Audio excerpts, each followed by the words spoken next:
Drugo, mi moramo dati zapovjednicima jasno na terenu, gospodine predsjedniče, što ako UNCROC počne djelovati k nama. Nije isključeno. Nije isključeno.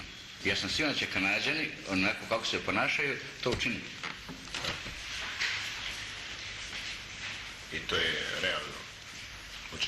Biće takvi stvari. Mi moramo dati čiste naputke njima, to je jedno. Drugo, ja sam mislio, predsjedniče, to je jedan stožer. Drugi stožer je odnos sa UNCROC. Neko ko je stalna kontakt osoba, a u vezi je s nama i da s njima rješava, da dobijamo naputke, jer će se stvari odvijati prebrzo da bi se onda mogli tražiti okolo i sazivati. To je drugi problem koji se meni pojavljuje. I treći, gospodine predsjedniče, ja nisam siguran, Ante, ti si rekao da ova akcija ide u redu s tim da se dobiju 2 brigade od armije BiH da krenu prema gore. Bilo bi dobro kad bi... To bi bilo dobro. To je nerealno za očekivati. Kad bi imali, neće dobiti za 2 dana, moga bi dobiti za 2 tjedna. I to šta bi dobio. To je jedno. Drugo, akcija njih ogozilo prema Kulen Vakufu nije realna da će on to napraviti, jer bi onda Abdić koristio priliku i to on može malo osloboditi, toliko da provocira, ali ništa drugo da napravi. Abdiću treba prenijeti moju poruku. U redu. Ali ne zapovijeda neutralan, nego li da surađuje sa hrvatskim snagama. Ali ne zapovijeda Abdić jedinicama nego Srbi, predsjedniče. I onda dok se Abdić te probleme riješi... Neka se Abdić, znači tih Srba riješi. Za 4 dana, znači 2 dana poslije početka operacije, 2 brigade muslimanske, mi uvijek smo dobili. Ali čekajmo, ali ne idemo mi u akciju ante sa Ako. To ako je dobro došlo, ali mi bez ako moramo znati točno što smo stavili. Vi ste primijetili da ja strelicu nisam ni stavio pravno Kulen Vakuf, nego sam rekao da bi to bio moj zahtjev. Čekajmo, ali znači li to da oni tebe mogu vezati protunapadom tako da ti ne možeš ići u napad? Ne, nego ću morati osloboditi jedan dio snaga za bočnu zaštitu. Ne mogu vezati, nemaju oni to snaga da veže sve snaga. Sad si sigurno. To je antirealno. Bilo bi idealno. Pitanje je ukoliko može on ofenzivno djelovati prema zapadu, ovisno o tome da ćeš dobiti, ali tu sa manjim snaga spriječiti. Bilo bi idealno kad bi 5. korpus krenio prema Kulen Vakufu i kad bismo 2 brigade uputili u pravcu Kulen Vakufu, ali bilo idealno. Tu treba računati ako se ovo pomiče za 2 dana, znači to je još običajno da imate jedno 4-5 dana od završetka operacije, imat će vremena da prebace ove snage i tamo ćeš trpiti napad. To im je jedina šansa da oslabe pritisak na Knin. Prema tome treba će utvrditi tu će biti pritisak i treba s time računati. Treće, predsjedniče, samo da ja završim.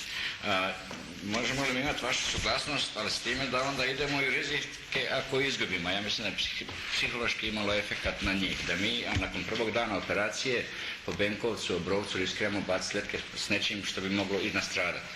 Ali da znamo unaprijed, da je to nešto što smo riskirali, ali ih pozvati u vaše ime, kakav god, ali letak pravi napraviti, nakon prvog dana operacije, u njemu kazati pute koje se mogu izvlačiti, tajna Hrvatska drevog garantira, kako su izdali, napraviti tako da izazove ovakav pomutnja kako je još duplo veći. Ali to onda treba riskirati ili naći ljuda, ja vjerujem da ima, koji će riskirati to napraviti.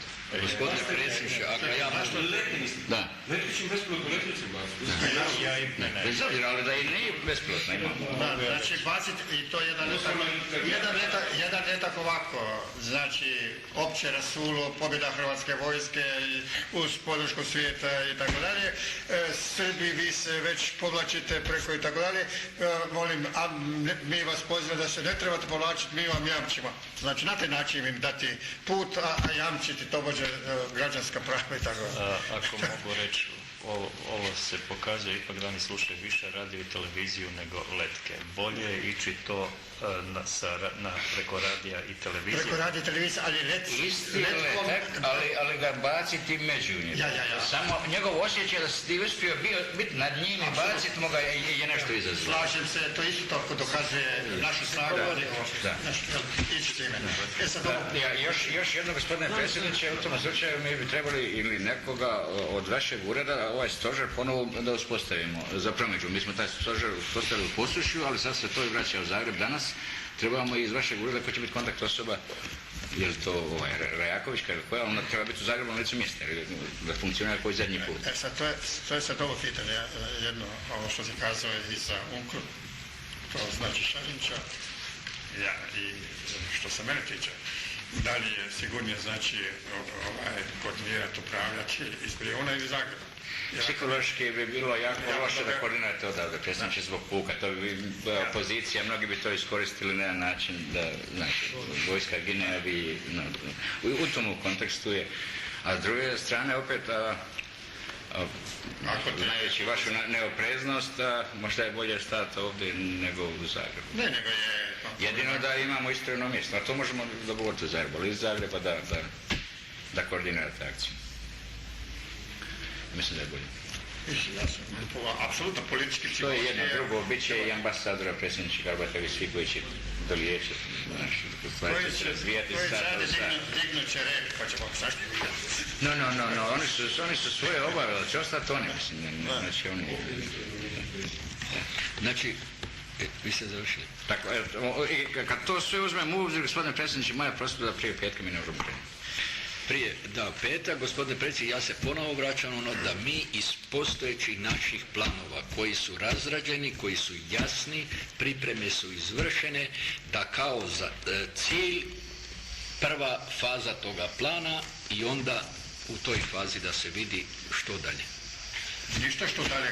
Nema prve faze, nego idemo. Molim, idemo do kraja, ali molim, to će biti ona Ako prekretnica. psihološki ideš s prvom fazom, onda staneš i razmišljaš. Ne, nećemo zaustaviti, niste me razumjeli, gospodine. Ide prva etapa strateške operacije. Ne. I naravno, tada To je prva etapa. pokazuje što gdje smo, nakon korekcije napraviti, ali mislim ide se do kraja. Upravo sam to. I predsjedniče, ja isto predlažem da koliko god Markač sposoban njih nagovoriti na provokacije, oni njega po velebitu može negdje gađati, to nam neće biti neko pokriće. Norac skupa s njim bi trebao isprovocirati, da možda ili po Gospiću ili po nečemu lupnu 2 granate, tako da smo... Mislim, treba na nasilnom mjestu, tamo gdje je Markač, to